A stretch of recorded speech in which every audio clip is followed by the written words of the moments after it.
CBSE ने कक्षा 10वीं का परिणाम जारी कर दिया है। सृष्टि शर्मा ने अपनी कड़ी मेहनत और समर्पण से सीबीएसई 10वीं परीक्षा में 500 में से 500 अंक प्राप्त कर पूरे देश को हैरान कर दिया है। सृष्टि की इस अद्वितीय सफलता से न केवल उनके परिवार को गौरवान्वित किया, बल्कि उनकी सफलता के पीछे की प्रेरणा और संघर्ष की कहानी भी सबके सामने आई है। उन्होंने ना कोई कोचिंग ली, ना ही ट्यूशन पर गई। एक बार सुनते हैं सृष्टि शर्मा को। सर बहुत खुशी हो रही है सर, बहुत अच्छा लग रहा है अपने पेरेंट्स को और अपने टीचर्स को अपने पर प्राउड फील करा कर। सर उनकी खुशी को देखकर ही खुशी हो रही है। एक्चुअली कभी सोचा नहीं था कि इतना ज़्यादा भी मैं रिज़ल्ट अच्छा ले आऊँगी अपने स्कूल के लिए, अपने पेरेंट्स के लिए। बट आज जब आ गए हैं तो बहुत अच्छा फील हो रहा है सर। बहुत थैंकफुल हूँ, बहुत ग्रेटफुल हूँ अपने टीचर्स के लिए। भगवान जी की कृपा है, उनकी कृपा से ही हुआ है सब कुछ। और सर बहुत थैंकफुल हूँ सर। सफलता हासिल करने के लिए कितनी देर तक आपने देर तक पढ़ाई की, किस तरह से अपना टाइम टेबल मैनेज किया और किस तरीके से अपने आप को पूरी तरह पढ़ाई में ध्यान दिया? सर देखिए, 1 साल की मेहनत भी नहीं है, मैं कहूँगी काफ़ी सालों से एक आदत होती है कि हाँ सेल्फ स्टडी करने की, अपने आप से पढ़ने की एक आदत थी मुझे हमेशा से। और जैसे अभी तक तो मैं 10-10 घंटे पढ़ रही थी, बट बोर्ड एग्ज़ाम्स के टाइम में मैं 20-20 घंटे भी पढ़ी हूँ। तो ऐसे मैंने अच्छे से कर लिया था। एंड मेरे टीचर्स का सपोर्ट था, उनसे डाउट्स पूछ लेती थी, जिस मर्जी टाइम पूछूं उन्होंने हमेशा आंसर दिया है, चाहे मैं रात को मैसेज करूं, कॉल करूं, बस यही सब था सर। पढ़ाई का काफ़ी स्ट्रेस होता है और काफ़ी वो एक तरह से आपको स्ट्रेस फील होता होगा, तो उसको मैं किस तरह से अपना मैनेज करते थे? क्या क्या हॉबीज़ रखी आपने? सर स्ट्रेस होता था सर, कई बार बैकलॉग होता था, कई बार बहुत डिस्करेज फील होता था। बट सर वो मैंने हमेशा सोचा है कि एक टेम्परेरी फेज़ है मेरी लाइफ का। अगर मैं परमानेंट फेज़ की बात करूं तो मुझे हमेशा से ये याद आता है कि मेरे पेरेंट्स हमेशा मेरे साथ हैं, मेरे टीचर्स हमेशा मेरे साथ हैं, तो मुझे कोई डरने की या फिर घबराने की ज़रूरत नहीं थी। एंड अगर कभी कभार ज़्यादा दिल बेचैन होता था तो फिर भजन वगैरह सुन लेती थी सर, बस ऐसे ही कर लिया। आजकल देखा जाता है बच्चे मोबाइल की तरफ ज़्यादा ध्यान देते हैं। हाँ जी। और एक तरफ आप हैं जो बिल्कुल मोबाइल से तो दूर ही मानते हैं और सोशल मीडिया से। हाँ जी सर। तो क्या कहना चाहेंगे? सर ये एक एज है कि आपको चूज़ करना है कि आपने किस पाथ पर जाना है अपनी लाइफ में। तो ये अपने हाथ में ही होता है कि अगर आपको पता है कि हाँ आपने कुछ करना है, आप डिटर्मिन्ड हैं कि हाँ जी हमने अपने पेरेंट्स को, अपने टीचर्स को प्राउड फील कराना है, तो आप कर लेंगे सर। ये मुश्किल नहीं है कि आपको फ़ोन छोड़ना मुश्किल बात नहीं है सर। अपने दिल में होना चाहिए कि हाँ मुझे ये करना है, तो करा जा सकता है सर। अपनी सफलता का श्रेय किसको देना चाहेंगे सर? वैसे किस तरह से सपोर्ट रहा मम्मी पापा का, टीचर्स का, उसके बारे? सर मैं कहूँगी सर जो है मेरे पेरेंट्स का और मेरे टीचर्स का ही है। मेरे पेरेंट्स का बहुत ज़्यादा सपोर्ट, मैं कहूँगी कि मुझे अपने में बिल्कुल कॉन्फिडेंस नहीं था, बिल्कुल भी नहीं था। मैं बोर्ड एग्ज़ाम से पहले इतनी अंडर कॉन्फिडेंट थी, बट मैम ने उस वक्त मुझे कहा कि सृष्टि यू कैन डू इट। तो वो चीज़, और मेरी मम्मा हमेशा कहती थी कि तेरे 100 आएंगे। मम्मा को लगता था, मम्मा ऐसे बोल देते थे तो मुझे बड़ा वो फील होता था कि मम्मा ऐसा क्यों बोल रहे हो, ऐसे तो आ ही नहीं सकते। बट मम्मा कहती थी नहीं मुझे पता है तू मेहनत कर रही है तो तेरे 100 आएंगे।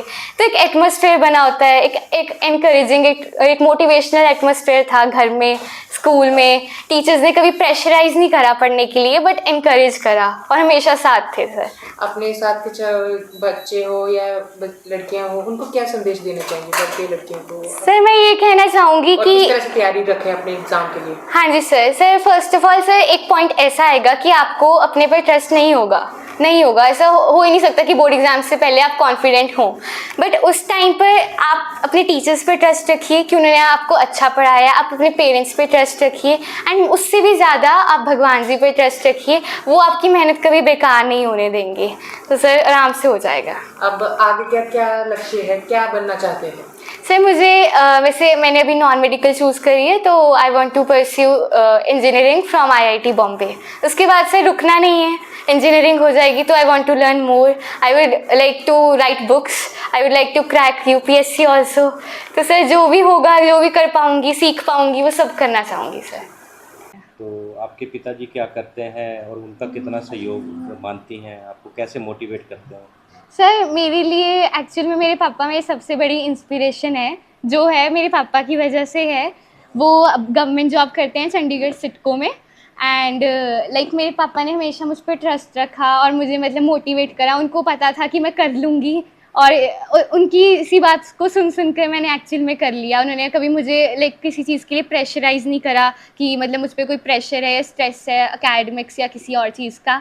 मुझसे लाइक कभी कोई घर का कुछ कराया भी नहीं एंड मतलब मुझे बस हमेशा पढ़ने के लिए मोटिवेट करा, तो इसलिए शायद मैं कर पाई। तो आपको विश्वास था खुद पर भी टॉप करोगे, नेशनल टॉप पर सर ऐसे इतना भी नहीं सोचा था मैंने, बट मेरे को ये था कि मैंने अपना बेस्ट देना है। मुझे लाइक हमारे प्रिंसिपल मैम ने मुझे कहा था कि सृष्टि गिव योर बेस्ट और जब रिजल्ट आएगा तब रिग्रेट मत करना कि I could have done better.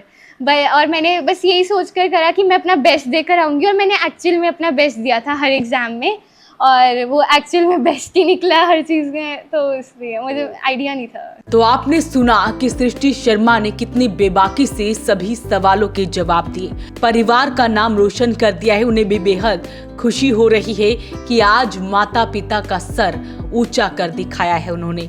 और ऐसे में माता पिता भी यहाँ पर मौजूद हैं। सबसे पहले पिता की सुनते हैं। बहुत अच्छा फील हो रहा है जी, बहुत अच्छा। मेरी बेटी ने मेरा नाम रोशन कर दिया आज, बहुत अच्छा प्राउड फील हो रहा है जी। सोचा नहीं था लेकिन इसने मुझे ऐसी जगह ला के खड़ा कर दिया है कि लड़कियां सबके पास होनी चाहिए, सबको लड़की होनी चाहिए। ये लग रहा है कि हाँ बहुत अच्छा है। तो शुरू से ही मेहनती थी सृष्टि, शुरू से किस तरह से पढ़ाई में कैसे? सृष्टि शुरू से मेहनती है जी। 96-97% तो इसके उनकी मार्क्स आती हैं। मेहनती इसलिए है कि ये स्टडी ही करती है और तो इसको किसी चीज़ का शौक़ नहीं है। थोड़ी बहुत ये आर्ट्स वगैरह कर लेती है घर पे, पर टाइम फ्री मिलता है। तो मेहनती तो शुरू से है। मुझे था कि 95, 96, 97 तक तो आ जाएंगे, 100% आएंगे, इतना नहीं था कि इतनी मेहनत की है इसने। मेहनत बहुत की है इसने, 70 to 20 आवर्स इसने मेहनत की है। वहीं माँ का भी कहना है कि बेटी को अब आगे बढ़ता हुआ देखकर उन्हें बेहद खुशी हो रही है। सर प्राउड फील कर रहे हैं, बहुत ज़्यादा प्राउड फील कर रहे हैं। बेटियों पे तो वैसे ही प्राउड होता है, हमेशा हर पेरेंट्स को होता है और होना भी चाहिए। कभी कभी इसने ऐसी शिकायत का मौका दिया ही नहीं, स्टडी में तो बिल्कुल भी नहीं दिया। भी थोड़ी सी ब्रेक ली हो, ब्रेक भी हमने ज़बरदस्ती दिलवाई है, जितनी भी ली है, बेटा थोड़ा छोड़ दो, थोड़ा छोड़ दो। मैं कहूँगी ये कह रहे हैं सब भी 100% क्यों मिलनी थी। इसने जब तैयारी ही 200 की थी तो 100 तो आने ही थे। तो ये रीज़न भी है, बच्चे कोचिंग्स रखते हैं, ट्यूशन रखते हैं, हेल्प के लिए कॉल्स करते हैं। इसने कभी ना एक्स्ट्रा हेल्प ली है, ना कोई कोचिंग ली है। Self study, just self study, books को पढ़ना, थॉरोली पढ़ना, ना रट्टे लगाना, ना कॉपियों के question answer, word to word, हर बुक का वर्ड टू वर्ड बच्चा पढ़कर जाएगा तो यही रिजल्ट आएगा। वहीं सृष्टि जैसे ही स्कूल में पहुंची तो उनका भव्य स्वागत किया गया। इस मौके पर वहां के प्रिंसिपल ने क्या कुछ कहा वो भी सुनते हैं। वी आर वेरी प्राउड, हमें बहुत प्राउड फील हो रहा है and we are very happy for her and for all my children. और बच्चों ने बहुत अच्छा किया है और इससे हमें बहुत खुशी हो रही है कि जो मेहनत थी बच्चों की, टीचर्स की, पेरेंट्स का साथ था, वो रंग लाया है। तो ऐसे में सृष्टि का कहना है कि वो 20-20 घंटे तक पढ़ाई करती थी, मोबाइल से वो दूर रहती थी। और ऐसे में उन्होंने सबसे बड़ी बात ये कही है कि अगर बच्चा खुद से चाहे तो वो मोबाइल से, सोशल मीडिया से दूर रह सकता है और इस तरह से वो भी टॉप कर सकता है। और आगे भी वो इसी तरह से आगे बढ़ने वाली हैं। उन्होंने बताया कि वो यूपीएससी क्रैक करना चाहती हैं, आगे बढ़ना चाहती हैं। फिलहाल आपसे अपील रही कि इस वीडियो को आप शेयर जरूर करें और कमेंट बॉक्स में सृष्टि के लिए क्या कुछ कहते हैं हमें कमेंट बॉक्स में जरूर लिखें। वॉइस ऑफ पानीपत के लिए ब्यूरो रिपोर्ट।